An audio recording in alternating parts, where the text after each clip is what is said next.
నమస్కారం అండి. విధ్వంసం ఐక్యవేదిక రాష్ట్ర కమిటీ ఆధ్వర్యంలో జరుగుతున్నటువంటి పత్రికా ప్రతినిధుల సమావేశంలో కన్వీనర్గా డాక్టర్ బూసి వెంకట్రావు అని నేను, విశాఖపట్నం నాయకులు గుడివాడ ప్రసాద్, భాస్కర్రావు గారు, శ్రీకాకుళం నాయకులు ఎడ్ల గోపి గారు, అమలాపురం నాయకులు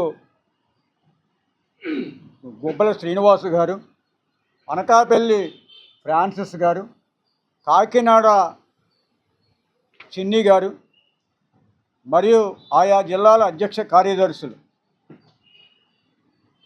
అందరూ హాజరయ్యారు. ఈ ప్రెస్ మీట్ ముఖ్య ఉద్దేశం మీకు అందరికీ తెలుసు.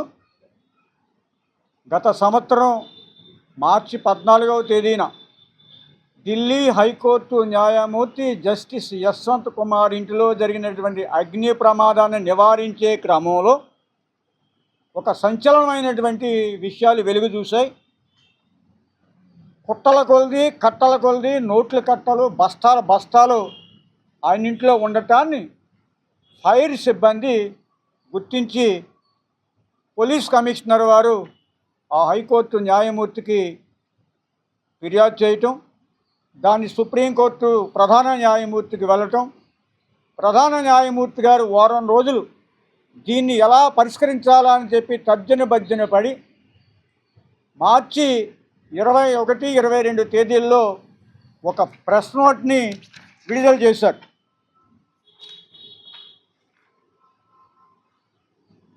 జస్టిస్ ఖన్నా గారు సుప్రీంకోర్టు ప్రధాన న్యాయమూర్తిగా ఈ అంశం మీద విడుదల చేసినటువంటి ప్రెస్ నోట్ ఒకటే కాదు, ఈ అంశం తాలూకా పూర్వపరాలు, ఆ ఫోటోగ్రఫీ, వీడియోలు ఇవన్నీ సుప్రీంకోర్టు వెబ్సైట్లో అప్లోడ్ చేసింది న్యాయ వ్యవస్థ. దీని మీద సాధారణ పౌరుడు 3 లక్షలకు మించి క్యాష్ మీ దగ్గర ఉంటే దానికి లెక్కలు చెప్పాలి, ఎక్కడి నుంచి వచ్చాయి, ఎప్పుడు డ్రా చేశారు, ఎవరు ఇచ్చారు, ఎవరికి ఇస్తారని చెప్పి.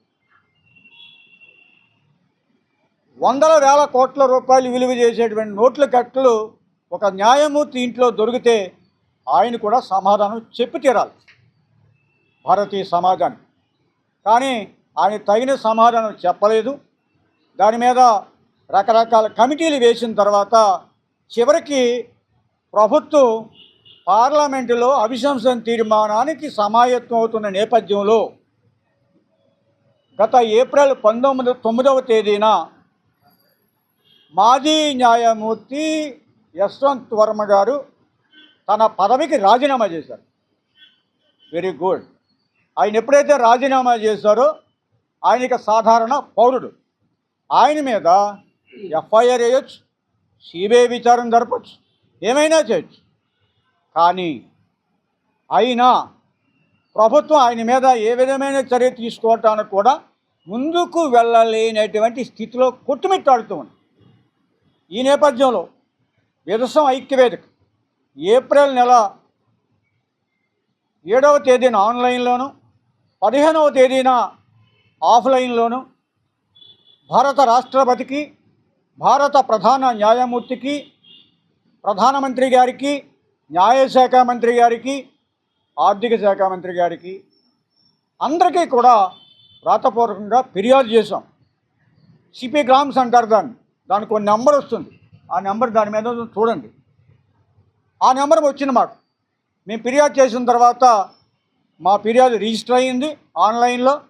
దాని మీద కొంతమంది అధికారులు అప్ టు డేట్ ఏ అధికారి దగ్గరికి ఏ ఫైల్ వెళ్తుందో సమాచారం ఇస్తారు. మనకు ఆ అవకాశం ఉంది భారత ప్రభుత్వం నుంచి. మాకు నెల రోజుల తర్వాత ఒక హతాశమైనటువంటి సమాచారం ఏంటంటే, మీ ఫిర్యాదుని క్లోజ్ చేస్తాం, సిట్టింగ్ న్యాయమూర్తి మీద చర్యలు తీసుకోవాలి అంటే సుప్రీంకోర్టు న్యాయమూర్తి అనుమతి అవసరం కాబట్టి మీ ఫిర్యాదుని మూసివేశాం లేదా కొట్టివేశాం అని మాకు సమాచారం వచ్చింది. చాలా దుర్మార్గం. జడ్జిమెంట్ ఉంది 1991లో సుప్రీంకోర్టు, ఇదే సుప్రీంకోర్టు జడ్జిమెంట్ ఇచ్చింది. వీరాస్వామి, ఆయన మద్రాసు హైకోర్టు న్యాయమూర్తి. ఆయన కోర్టుకు వెళ్ళారు. నేను హైకోర్టు న్యాయమూర్తిగా ఉన్నాను, నా మీద ఏసీబీ కేసు వేసింది, అసలు నాకు రక్షణ ఉంది, నా మీద విచారణ చేయాలంటే సుప్రీంకోర్టు అనుమతి కావాలి, ఇది అన్యాయం అని చెప్పి ఆయన కేసు వేశాడు. అప్పుడు సుప్రీంకోర్టు జడ్జిమెంట్ ఇచ్చింది, అయ్యా నువ్వు రిటైర్ అయ్యావు, నువ్వు రిటైర్ అయిన తర్వాత నువ్వు పదవిలో ఉండగా చేసినటువంటి నేరాల మీద విచారణ జరిపించడానికి ఎవరి అనుమతి అక్కర్లేదు అని సుప్రీంకోర్టు ఇచ్చిన జడ్జిమెంట్ ప్రకారం ఈ జస్టిస్ యశ్వంత్ వర్మ రిజైన్ చేసిన వెంటనే ఆయన మీద చర్య తీసుకోవాల్సినటువంటి ప్రభుత్వ సంబంధిత రాజ్యాంగ వ్యవస్థలు మనలాంటి ప్రశ్నించినటువంటి సాధారణ పౌరుల్ని తప్పుదారి పట్టించే విధంగా, నేను అడిగిన రిటైర్డ్ న్యాయమూర్తి మీద విచారణ, వారు చెప్పిన సిట్టింగ్ న్యాయమూర్తి మీద విచారణ కోసం చీఫ్ జస్టిస్ అనుమతి కావాలని చెప్పి తప్పుడు సమాచారం ఇచ్చారు. ఇది కావాలని దోషిని రక్షించడం కోసం నేను అడిగినటువంటి సమస్యని ఉన్నత స్థాయి రాష్ట్రపతి నోటీసు తీసుకెళ్లకుండా మధ్యలో కంచేసినటువంటి కొంతమంది ఐఏఎస్ అధికారులు కుట్ర పని, నేను పేర్లు కూడా చెప్తాను, నాకు ఆన్లైన్లో వచ్చినాయి. నారాయణ ప్రసాద్ గారు, ఐఏఎస్ జాయింట్ సెక్రటరీ గారు, ఆయన నాకు ఇచ్చిన సమాధానం. ఇటువంటి అధికారులు ఈ అవినీతి న్యాయమూర్తులను కాపాడటం కోసం మాకు ఆంగ్లం రాదు, చట్టాలు తెలియవు అని చెప్పి దురభిప్రాయంతో ఇది మూసివేశారు. కాబట్టి మీ ద్వారా మేము రాష్ట్రపతి గారిని, ప్రధాన న్యాయమూర్తి గారిని కోరేది, అయ్యా మీ దగ్గరికి వచ్చి పిడిస్తున్న మీరు చూడకుండానే మీ కళ్ళకు కంతలు కట్టి తప్పుడు పద్ధతిలో మూసివేశారు. దయచేసి మా ఫిర్యాదు చూడండి. జస్టిస్ యశ్వంత్ వర్మ ఈవేళ సాధారణ పౌరుడు. అతను అవినీతి చేయకపోతే ఆయన ఇంట్లో అన్ని నోట్ల కట్టలు ఉండవు. కాబట్టి ఆ నోట్ల కట్టలు ఎలా వచ్చాయో ACB, CBI, general police, enforcement directorate వీరందరి చేత దర్యాప్తు జరిపించాలి. ఆ దర్యాప్తు అనంతరం న్యాయపరమైనటువంటి చర్యలు తీసుకునే విధంగా తగిన ఆదేశాలని సంబంధిత వ్యవస్థలకు జారీ చేయాలని చెప్పి మీ ద్వారా ఉన్నత రాజ్యాంగ వ్యవస్థలకి విజ్ఞప్తి చేస్తూ ఉన్నాం.